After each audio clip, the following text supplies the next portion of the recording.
Hi everyone, it's Holly Marie King, and we are to the second to last chapter of Not a Dream. So I'm super excited. I also just got a new camera, so yay! Of course, granted, this is going to probably air months after I record it. I have so many videos recorded. But anyway, yeah, so why don't we just jump in and see what happens. Chapter 23, Trouble Falls the Just. After traveling for 1 month, Helen finally could take over the walking.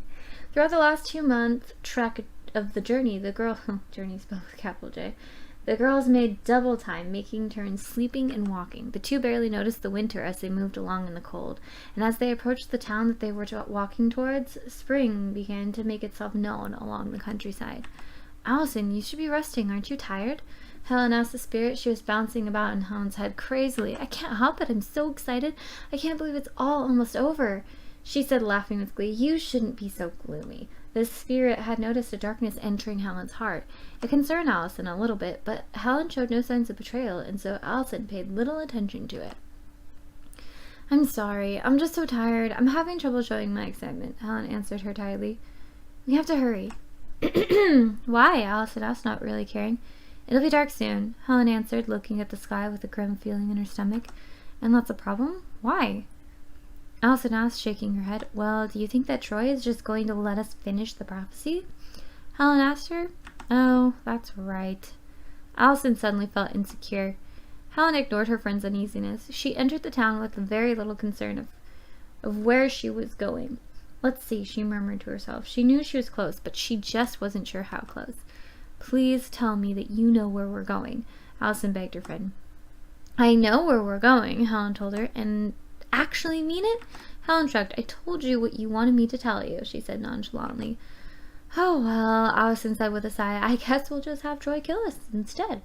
Life just seems so unfair at times, doesn't it? Helen said with a laugh. I'm sorry, someone whispered from behind Helen. Huh?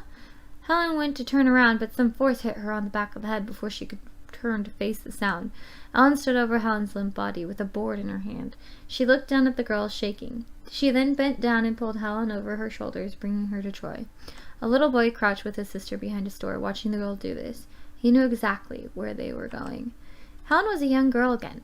She remembered, because she was sleeping in her bed from when she was a kid and her dad was still around. Helen, she could hear his voice. Wake up, sleepyhead. I have something to show you. Daddy? Helen opened her eyes slowly, seeing his blurry image. He was smiling at her. What is it? Well, hurry up and get out of bed so I can show you, he chuckled lightly. His laugh had always been quiet, but full of happiness. Helen slipped out of bed, rubbing her eyes while holding her dad's hand. Her mother laughed at the sight of her child. You're always way too eager, darling. The poor girl will fall over before she can see it. Her mother was smiling, and she looked beautiful and healthy. It had been so long since that day had happened. I believe she won't mind. I even think she'll jump right on it, her father said, smiling. He leaned over and kissed Helen's mom happily. This was how things should have been still. But things had to change even if Helen didn't like it. What is it now? Now Helen was jumping up and down with excitement. She was 3 years old. Take a look. Helen's father opened the front door, and out on the lawn was a brand new tricycle.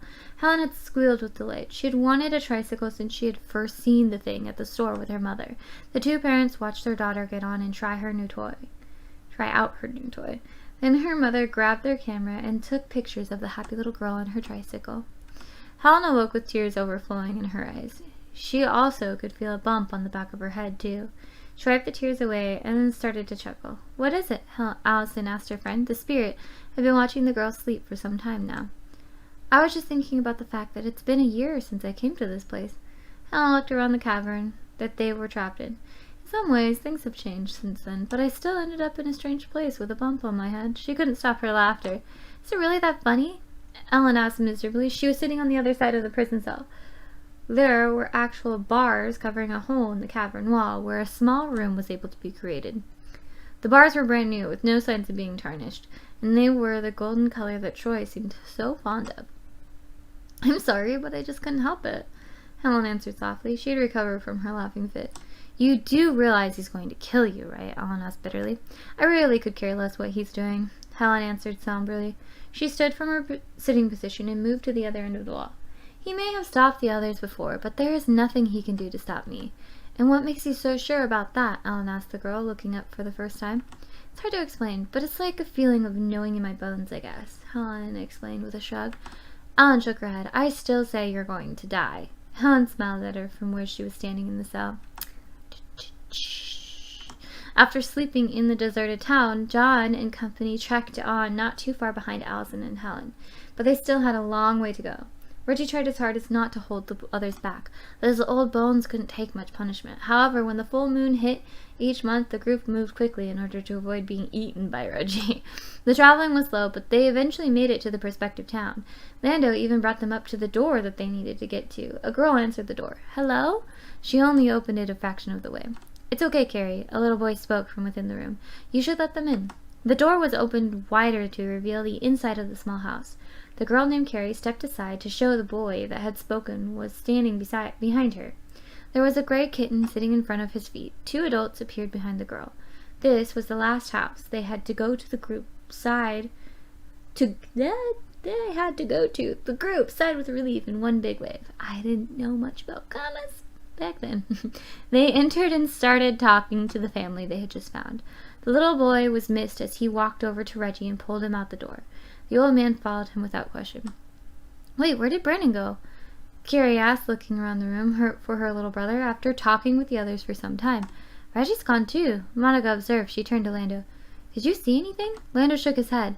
He was the one standing by the door. He must be going to get the girl.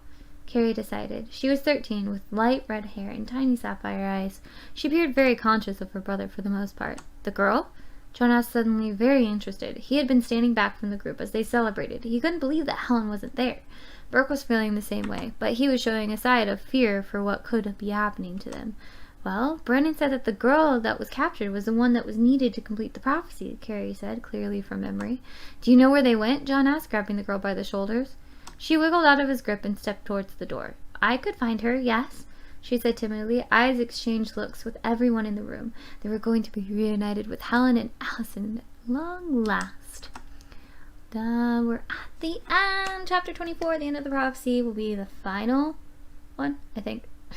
I'm pretty sure 24 is the last one. But yeah, as always, I will put in the description below where you can buy this book if you are interested. If not, that's okay too. You can just join in with the reading because, you know, fun. But yeah, anyway, hopefully I will see you guys next time. Bye!